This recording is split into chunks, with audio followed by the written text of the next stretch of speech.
بسم اللہ الرحمن الرحیم۔ السلام علیکم ورحمۃ اللہ وبرکاتہ۔ حضرت علی شیر خدا رضی اللہ تعالیٰ عنہ روایت کرتے ہیں کہ نبی رحمت سرکار دو عالم نبی آخر الزماں حضرت محمد مصطفیٰ صلی اللہ علیہ وآلہ وسلم نے ارشاد فرمایا کہ جو اولاد 200 بار یہ کلمہ پڑھ لیتی ہے تو اس کے والدین کے عذاب میں تخفیف کر دی جاتی ہے، اگرچہ وہ دونوں مشرک ہی کیوں ہوں، اور اس عمل کی برکت سے اس کے تمام عبادات اللہ رب العالمین کی بارگاہ میں شرف قبولیت حاصل کر لیتی ہے۔ وہ اللہ کا خاص نیک اور برگزیدہ بندہ بن جاتا ہے۔ اس کی موت کے بعد اس کی قبر کے ارد گرد 7 اہل قبور کے حق میں اس کی سفارش قبول کی جاتی ہے، اور اس کی قبر کے ارد گرد 7 اہل قبور کو راحت اور سکون میسر آتا ہے۔ آئے جانتے ہیں وہ کون سا عمل ہے۔ پیارے ناظرین، حضرت علی کرم اللہ وجہ الکریم کی شجاعت اور علمی قابلیت سے تو ہر مسلمان واقف نہیں ہے۔ فتح مکہ کے موقع پر جب رسول اللہ صلی اللہ علیہ وآلہ وسلم مکہ تشریف لائے تو حضرت علی رضی اللہ تعالیٰ عنہ کے ہمراہ خانہ کعبہ تشریف میں داخل ہوئے، اور اس وقت نبی کریم صلی اللہ علیہ وآلہ وسلم کے ہاتھ میں ایک چھڑی تھی۔ آپ نے اس چھڑی کی مدد سے خانہ کعبہ کے اندر رکھے ہوئے بتوں کو اشارہ کیا تو تمام بت اوندھے منہ زمین پر گر پڑے، جبکہ ایک بت اوپر کی منزل سے نیچے گرا تو اٹک گیا۔ اس پر آپ نے فرمایا کہ اے علی، میرے کندھوں پر چڑھ کر اسے نیچے گرا دو۔ حضرت علی رضی اللہ تعالیٰ عنہ جو سراسر پیکر و علم و حکمت و دانائی تھے، عرض کیا کہ یا رسول اللہ صلی اللہ علیہ وآلہ وسلم، میں اپنے پاؤں کو آپ کے کندھے مبارکوں پر کیسے رکھ سکتا ہوں؟ آپ میرے کندھوں پر سوار ہو کر اسے نیچے گرا دیں۔ نبی کریم صلی اللہ علیہ وآلہ وسلم نے فرمایا، اے علی، تم نبوت کا بوجھ برداشت نہیں کر پاؤ گے۔ عرض کی کہ آپ نے ہی تو مجھے شیر خدا کا لقب عنایت فرمایا ہے، ایک بار مجھ پر اپنی قوت آزما کر تو دیکھ لیجئے۔ اس پر حضور اقدس صلی اللہ علیہ وآلہ وسلم نے اپنا دایاں پاؤں حضرت علی پر رکھا ہی تھا کہ حضرت علی پکار اٹھے، یا رسول اللہ، میں آپ کا بوجھ برداشت نہیں کر سکتا۔ حضور نے فرمایا کہ اے لو، اب تم میرے کندھوں پر سوار ہو جاؤ۔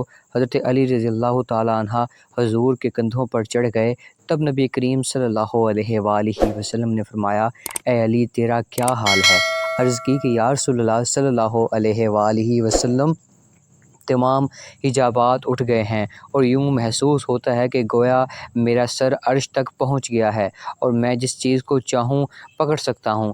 اس کے بعد حضرت علی نے اس اٹکے ہوئے بت کو نیچے گرا دیا اور خود بھی نیچے چھلانگ لگا دی اور مسکرانے لگے۔ نبی رحمت صلی اللہ علیہ وآلہ وسلم نے حضرت علی سے مسکرانے کا سبب دریافت فرمایا تو عرض کی کہ میں نے اتنی بلندی سے چھلانگ لگائی ہے لیکن مجھے کوئی چوٹ نہیں لگی۔ حضور نے فرمایا کہ جب کندھوں نبی کے ہوں اور تجھے اتارنے والا جبریل ہو تو اب بھلا چوٹ کیسے لگ سکتی ہے؟ حضرت علی رضی اللہ تعالیٰ عنہ کا قدم مبارک پشت تھا، لیکن حضور کی برکت سے اتنا لمبا ہو گیا کہ عرش عظیم تک جا پہنچا۔ لہٰذا کچھ شک نہیں کہ حضرت علی کو عرش تک پہنچانے والے نبی کریم صلی اللہ علیہ وآلہ وسلم کے ہاتھ مبارک بھی جنت میں موجود انگور کے گچھوں تک پہنچ سکتے ہیں، اور ہمارا یہ ایمان ہے کہ نماز کے دوران نبی کریم صلی اللہ علیہ وآلہ وسلم کے مبارک ہاتھوں کو جنت میں موجود پھلوں تک پہنچ جانا آپ کا ایک معجزہ ہے، اور معجزہ ہوتا ہی وہ ہے جسے دیکھ کر عقل عاجز آ جائے۔ پیارے دوستو، حضرت علی رضی اللہ تعالیٰ عنہ سے روایت ہے کہ نبی آخر الزماں حضرت محمد صلی اللہ علیہ وآلہ وسلم نے ارشاد فرمایا کہ جس نے کسی نیک بندے سے مصافحہ کیا یا اس کے ساتھ گلے ملا تو اس پر جنت واجب ہو گئی، اور جس نے کسی عالم سے مصافحہ کیا تو وہ ایسا ہے کہ جس نے ان فرشتوں سے مصافحہ کیا جنہوں نے عرش اٹھایا ہوا ہے۔ بس اگر وہ اس عالم کے ساتھ بغل گیر ہو جائیں تو اس کی مغفرت کر دی جاتی ہے اور بغیر حساب کے جنت میں داخل ہو جاتا ہے۔ پیارے دوستو، جو لوگ یہ کہتے ہیں کہ نبی کریم صلی اللہ علیہ وآلہ وسلم کی شفاعت کچھ کام نہ آئے گی، تو یہ واقعہ ملاحظہ کریں۔ حضرت جابر بن عبداللہ رضی اللہ تعالیٰ عنہ سے روایت ہے کہ نبی کریم صلی اللہ علیہ وآلہ وسلم کی خدمت کرنے والی ایک خادمہ تھی جس کا نام بریرہ تھا۔ اس کی ملاقات ایک آدمی سے ہوئی تو اس آدمی نے کہا کہ بریرہ، اپنے زلفوں کو پردے میں رکھو، کیونکہ اللہ تعالیٰ کے ہاں حضرت محمد صلی اللہ علیہ وآلہ وسلم تمہارے کچھ بھی کام نہ آئیں گے۔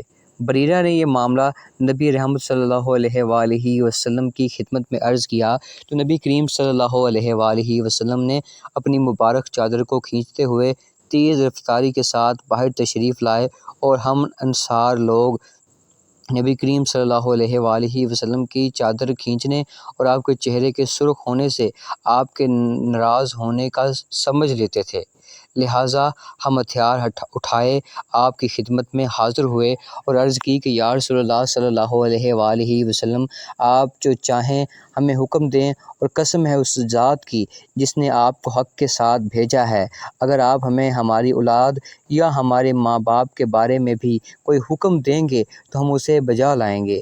اسی وقت آپ صلی اللہ علیہ وآلہ وسلم اپنے منبر پر جلوہ فروز ہوئے اور اللہ سبحانہ و تعالیٰ کی حمد و ثنا بیان فرمائی۔ اس کے بعد آپ صلی اللہ علیہ وآلہ وسلم نے فرمایا، میں کون ہوں؟ ہم نے عرض کیا کہ اے آپ اللہ کے رسول ہیں۔ آپ نے فرمایا، ہاں، لیکن میں کون ہوں؟ تو ہم نے عرض کیا کہ آپ محمد بن عبداللہ بن عبد المطلب ہیں۔ اس پر آپ نے فرمایا کہ میں نبی بنی روح انسان کا سردار ہوں، لیکن اس پر مجھے فخر نہیں، اور قیامت کے دن سب سے پہلے زمین سے باہر آؤں گا اور اس پر بھی مجھے فخر نہیں، اور میں سب سے پہلے اپنے سر غبار جھاڑنے والا ہوں گا، لیکن اساس پر بھی مجھے فخر نہیں۔ ہاں، میں سب سے پہلے جنت میں داخل ہوں گا، لیکن مجھے اس پر بھی کوئی فخر نہیں۔ ان لوگوں کا کیا حال ہے جو یہ گمان کرتے ہیں کہ میری رحمت کچھ فائدہ نہ دے گی؟ ایسی بات نہیں۔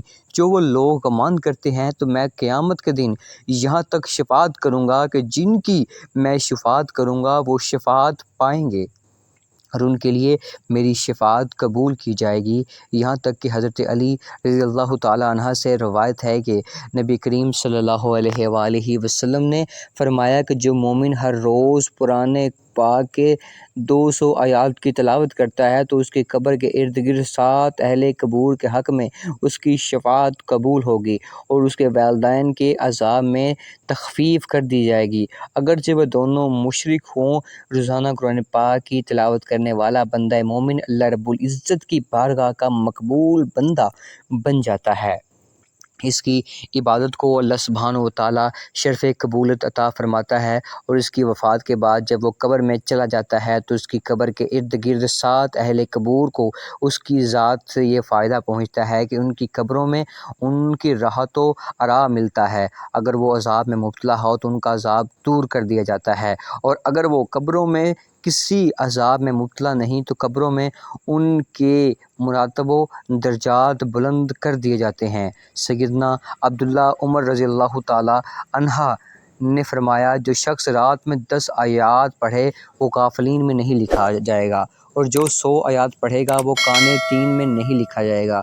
یعنی جو لوگ اللہ کے فرما بردار ہوتے ہیں وہ جو 200 آیات پڑھیں وہ فائزین میں لکھا جائے گا، یعنی کامیاب و کامران لوگوں میں اس کا شمار ہوگا۔